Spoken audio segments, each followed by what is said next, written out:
Indonesia appears likely to press ahead with the executions of 9 drug criminals on Tuesday, despite last-ditch appeals by Australia's Foreign Minister for a stay of executions so that claims of corruption during the trials of the 2 Australian prisoners could be investigated.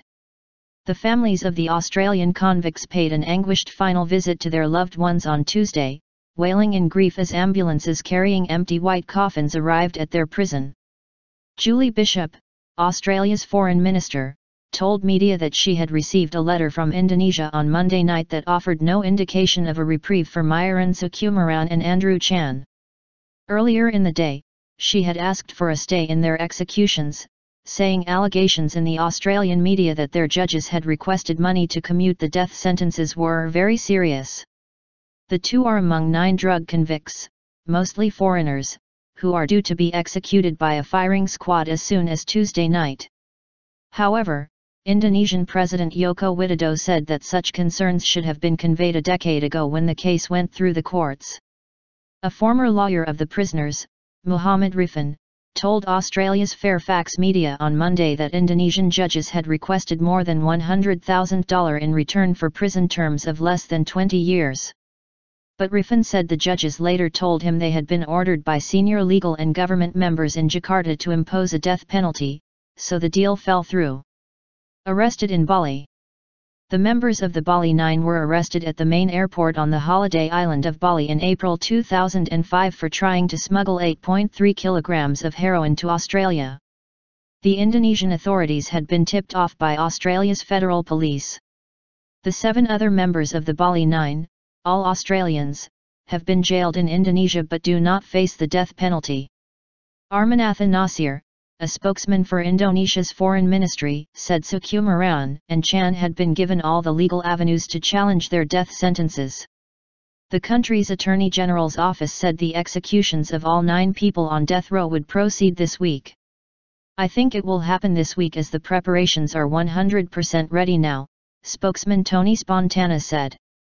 The prisoners were handed 72 hours notice of their executions on Saturday, when representatives of their countries were also advised. Indonesia usually carries out executions at midnight. The other 7 who were informed at the weekend that they would face the firing squad are 4 Nigerians, an Indonesian, a Brazilian and a Filipina. Spontana said a 10th prisoner, the Frenchman Serge Atlaoui, would be spared for now as legal proceedings were still underway. Among the condemned is a Brazilian man, Rodrigo Guillard, who has been diagnosed by Indonesian medics with schizophrenia, a mental illness. Guillard, 42, was arrested in 2004 at a Jakarta airport after trying to enter the country with 6 kilograms of cocaine hidden in a surfboard. He was also sentenced to death in 2005. Prison wedding. In Hong Kong, Filipino migrants rallied on behalf of Mary Jane Velos, a 30-year-old Filipina mother of 2 whose supporters say she was tricked into carrying a suitcase loaded with heroin. Meanwhile, one of the Australians on death row, Andrew Chan, got married in the prison on Monday, his brother Michael Chan said after attending the wedding. The marriage was Chan's final wish granted by Indonesian prison authorities. Yes, there was a celebration inside the prison this afternoon with close family and friends. It's obviously a special occasion for them, Michael said. Yes, look, it's tough time but it's happy time at the same time. We just hope that the president somewhere will find some compassion and mercy for these 2 young couples so they can carry on with their lives. Indonesia executed 6 prisoners, from Brazil, Malawi, Nigeria, Vietnam, the Netherlands, and an Indonesian national, in January.